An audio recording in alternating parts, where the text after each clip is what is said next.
বিশ্ব ফুটবলের সবচেয়ে বড় সংকট কি মাঠে না ক্ষমতার করিডোরে? বিশ্বকাপের ট্রফি নিয়ে যে সংস্থা পৃথিবীর শাসন করে সেই ফিফাই এখন প্রশ্নের মুখে। আর প্রশ্ন তুলেছে ইউরোপের সবচেয়ে বড় প্রভাবশালী ফুটবল সংস্থা ইউএফা। শুধু সমালোচনা নয়, এবার আইনি ভাষায় হুঁশিয়ারি, একটি নথিও নষ্ট করা যাবে না। ফিফার প্রেসিডেন্ট জিয়ান্নি ইনফান্তিনোকে ঘিরে কেন এমন নজিরবিহীন পদক্ষেপ? গতি কি তাহলে সত্যি নড়বড়ে হয়ে গেছে?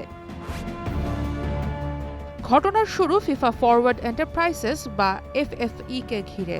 ফিফার পরিকল্পনা ছিল ভবিষ্যতের বিশ্বকাপ ও অন্যান্য বড় প্রতিযোগিতার বাণিজ্যিক অধিকার পরিচালনায় নতুন কাঠামো তৈরি করা। সমর্থকদের কাছে বিষয়টি হয়তো খুব প্রযুক্তিগত মনে হতে পারে, কিন্তু এর সাথে জড়িয়ে আছে শত শত কোটি ডলারের বাণিজ্যিক স্বার্থ। এখানে ইউএফার অভিযোগ, এত বড় সিদ্ধান্ত নেওয়া হয়েছে যথেষ্ট স্বচ্ছতা ছাড়াই।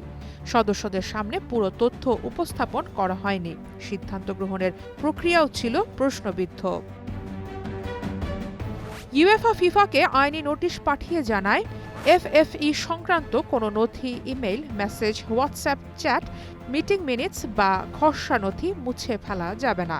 কোনো তথ্য পরিবর্তনও করা যাবে না, আর কোনো ডিজিটাল রেকর্ডও ধ্বংস করা যাবে না। কারণ সামনে আইনি তদন্ত বা আদালতের লড়াই হলে এগুলোই হতে পারে সবচেয়ে গুরুত্বপূর্ণ প্রমাণ। ইউএফার এই নোটিশ শুধু ফিফা দপ্তরে থেমে থাকেনি, এটি পাঠানো হয়েছে ফিফার শীর্ষ কর্মকর্তাদের কাছেও, যার মধ্যে আছেন প্রেসিডেন্ট জিয়ান্নি ইনফান্তিনো এবং ফিফার গ্লোবাল ফুটবল ডেভেলপমেন্ট প্রধান আর্সেন ওয়েঙ্গার। ইউএফা পরিষ্কারভাবে জানিয়ে দিয়েছে, এই বিষয়টিকে তারা কেবল প্রশাসনিক মতবিরোধ হিসেবে দেখছে না, প্রয়োজনে আইনি পর্যায়েও নিয়ে যেতে প্রস্তুত। এটি অবশ্য ইনফান্তিনো ও ইউএফার প্রথম সংঘাত নয়। বছরের পর বছর ধরে ইউএফা অভিযোগ করে আসছে, ফিফা একের পর এক টুর্নামেন্ট বাড়িয়ে খেলোয়াড়, ক্লাব এবং ইউরোপীয় ফুটবলের ওপর অতিরিক্ত চাপ সৃষ্টি করছে।